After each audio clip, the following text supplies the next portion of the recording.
बिछुए एक दिल को छू लेने, heart touching story in Hindi.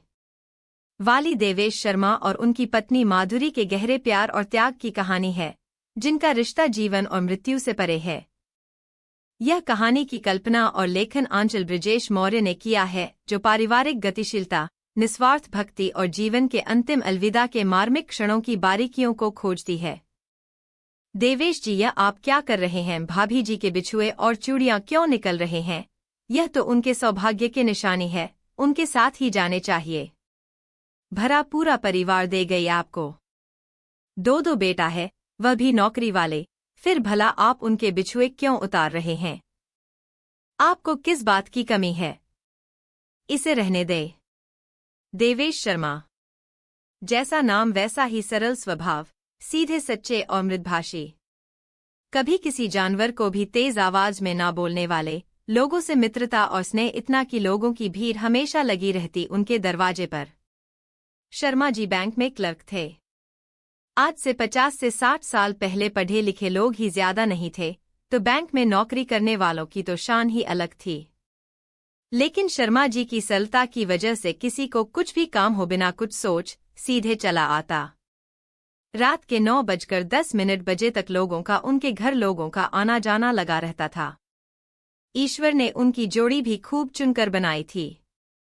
माधुरी जी, शर्मा जी की पत्नी, नयन नक्श तो साधारण ही थे, परंतु स्वभाव भाषा ऐसी की जैसे कोई सुबह सुबह मंदिर में मंत्र पाठ कर रहा हो। क्या बूढ़े, क्या बच्चे, सभी का आदर सम्मान और सबसे प्रेम से बात करना। गुस्सा तो जैसे किस चीज का नाम है उन्हें पता ही नहीं। शरारती बच्चों को उनकी शरारत पर भी इतने प्यार से डांटती कि बच्चों को लगता कि वह उन्हें डांट नहीं रही है, वह फिर से शरारत करने लग जाते। उन्हें शरारत करता देखा वह मुस्कुराकर फिर से अपने कामों में लग जाती। घर पर आया कोई भी व्यक्ति बिना चाय पानी के जा नहीं पाता। इतनी ऊर्जा कहाँ से आती थी उनके अंदर पता नहीं, ईश्वर का आशीर्वाद था उनके ऊपर। सुबह 4 बजे पूरे मोहल्ले वालों की नींद माधुरी भाभी की पूजा की घंटियों की आवाज से ही खुलती थी। फिर आधी रात तक कामों में लगी रहती। ना जाने कब सोती कब उठ जाती, पता नहीं। शायद उनके ही पुण्य प्रताप का फल था, शर्मा जी के घर पर ना खेत ना खलियान, सिर्फ नौकरी के बल पर 2 बहनों की शादी की, फिर अपने 3 बच्चों की परवरिश, पढ़ाई लिखाई, शादी ब्याह सब किया।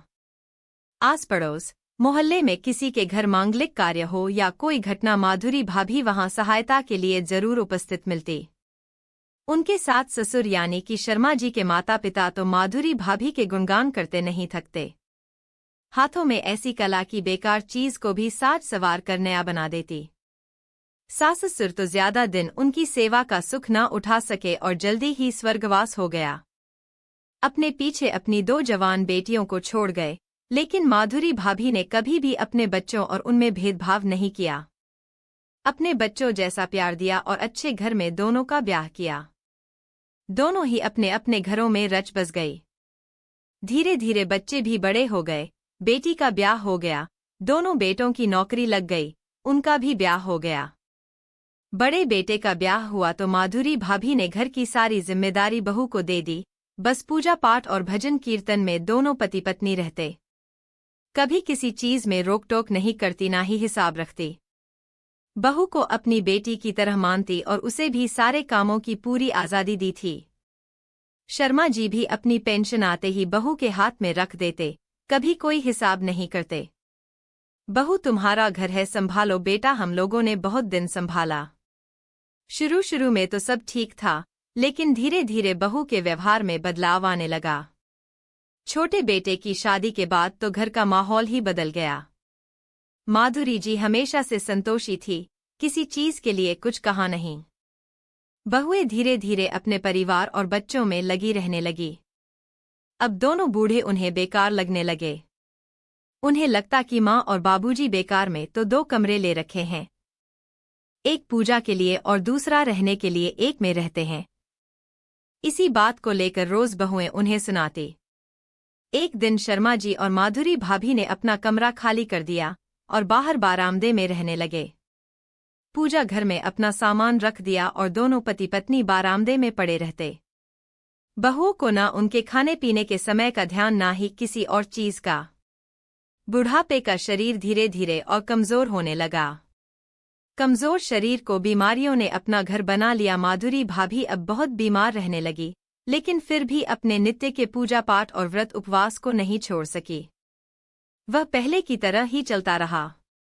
बच्चों को उनकी पूजा पाठ और 4 बजे घंटे की आवाज से दिक्कत होने लगी, जिसकी वजह से उन्होंने घंटी बजानी बंद कर दी, लेकिन अपना पूजा पाठ का समय नहीं बदल पाई। शर्मा जी जब पेंशन के पैसों से दवा का खर्च उठाना चाहा तो घर में अलग ही कलह शुरू हो गई। बेचारे मजबूर होकर दवा और इलाज के लिए सरकारी अस्पतालों के चक्कर काटते। जिस घर में देर रात तक लोगों का आना जाना लगा रहता, जिस दरवाजे से बिना खाए पिए कोई नहीं जाता, उसी घर के मालिक आज बिना खाए पिए दरवाजे पर पड़े रहते। बहुओं के व्यवहार की वजह से कोई उस घर में आना जाना नहीं चाहता था। बहुएं तो दूसरे घर से आई, लेकिन बेटों को न जाने क्या हो गया कि माता पिता की दशा उन्हें दिखाई ना पड़ती। लेकिन आज माधुरी भाभी को सभी दुखों और बीमारियों से ईश्वर ने उन्हें मुक्ति दे दी। सुबह सुबह शर्मा जी के हृदय विदारक चीखों ने पूरे मोहल्ले को दर्द से भर दिया।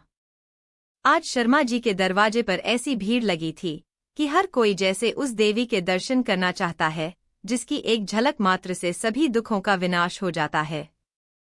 शर्मा जी को तो जैसे ना जाने क्या हो गया है। मूर्छित अवस्था में सब कर्म उनको बच्चों की तरह हाथ पकड़कर करवाया जा रहा था। आखिरी बेला पर जब माधुरी भाभी को ले जाने के लिए अर्थी उठाई जाने लगी, तब ना जाने शर्मा जी को क्या हो गया। वह उठकर माधुरी भाभी के हाथों से चूड़ियां और पैरों से बिछुए निकलने लगे। जब लोगों ने उन्हें रोकने की कोशिश की तो उन्होंने कहा, भाई मेरी माधुरी को कभी भी उधार की चीज खरीदने की आदत नहीं थी। उसे कर्ज का एक दाना तक हराम लगता था। उसे भूखा रहना पसंद था, लेकिन उधार की चीजों से अपना घर चलाना पसंद नहीं था। तो मैं उसके ऊपर इतना बड़ा कर्ज लाद कर कैसे विदा कर सकता हूँ। वह कभी मुझे माफ नहीं करेगी। वह तो अपने साथ मेरी आत्मबल भी ले गई। पता नहीं मैं यह कर्ज चुकाने के लिए जीवित रह भी पाऊंगा कि नहीं। उधार की चूड़ियां और बिछुए सुनते ही सबका मुंह खुला रह गया। शर्मा जी की आंखों से आंसू बहने लगे और बोले, हाँ कल जीवन में पहली बार मेरी मधु ने कुछ मांगा। कल चूड़ियां बेचने वाला आया था। उसकी आवाज सुनकर माधुरी ने कहा, जी आज आपसे कुछ मांगू, मना तो नहीं करेंगे? जानती हूँ मुश्किल है, लेकिन पता नहीं आज मेरा बड़ा मन कर रहा है। मैंने कहा बोलो तो। तुमने तो आज तक एक धागा तक नहीं मांगा, जो मिला पहन लिया, जो मिला खा लिया, किसी चीज की कभी शिकायत ना की। एक ही साड़ी न जाने कितने वर्षों तक पहना करती थी। तुम्हारी वजह से यह सारा घर बना है। बोलो तो सही क्या चाहिए? जी आज बड़ा मन कर रहा है लाल हरी चूड़ियां और सुंदर नगों वाली बिछुए पहनने का। कहना तो नहीं चाहती, न जाने क्यों आज बार बार मन हो रहा है। मैंने जब बहू और बेटों से पैसे के लिए कहा तो उन्होंने उल्टा सीधा बोलते हुए पैसा देने से मना कर दिया। पेंशन के पैसों में से ही कुछ देने की बात कही तो बहुएं बोली, कैसे पेंशन के पैसे आप लोग खाते नहीं हो क्या? पेंशन के पैसे से ज्यादा तो आप दोनों को खिलाने में चला जाता है। लेकिन माधुरी की इच्छा ने मुझे बैठने नहीं दिया।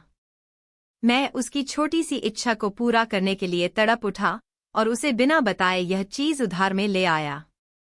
मुझे क्या पता था कि मेरी माधुरी की ये आखिरी इच्छा थी, और अगर मैं उसे बता देता कि यह चीज मैं उधर लाया हूं तो वह उसे कभी नहीं पहनती। इतना कहते ही शर्मा जी की जैसे हिचकियां बंध गई। वहां खड़े सभी लोगों की आंखों से बहते आंसुओं से ऐसा लग रहा था जैसे आज इस धारा का अंत होने वाला है। किसी तरह से लोगों ने शर्मा जी को संभाला और माधुरी भाभी को अंतिम विदाई देने के लिए उनकी अर्थी को उठाया। घाट पर तो ऐसी लोगों की भीड़ की बस शब्द ही नहीं। आज वह मृदु भाषणी 5 तत्वों में विलीन हो गई। शर्मा जी माधुरी भाभी की चिता को अग्नि देने के बाद मूर्छित होकर वहीं गिर पड़े और देह त्याग दिया। शर्मा जी की चिता भी माधुरी भाभी की चिता के साथ ही जला दी गई। आज उन दोनों को ही अपने सभी दुखों से मुक्ति मिल गई। शर्मा जी की चिता भी माधुरी भाभी की चिता के साथ ही जला दी गई। प्रेम का ऐसा दृश्य आज देखा कि इसके लिए कोई शब्द नहीं रहा। इस प्रेम के लिए मेरा तो कुछ कहने का ही सामर्थ्य नहीं, मेरी कलम तो आज निशब्द है। कोई शब्द ही नहीं समझ आ रहा इस प्रेम की व्याख्या कर सके। प्रेम ऐसा जिसमें आत्मा बंध गई और जीवन हो या जीवन के पार साथ नहीं छोड़ा। ऐसा प्रेम न कहीं देखा ना सुना। मुझे तो प्रेम की कोई परिभाषा नहीं पता, लेकिन शायद जिससे आत्मा का बंधन हो जाए वही प्रेम है। कहानी की लेखिका आंचल ब्रिजेश मौर्य है।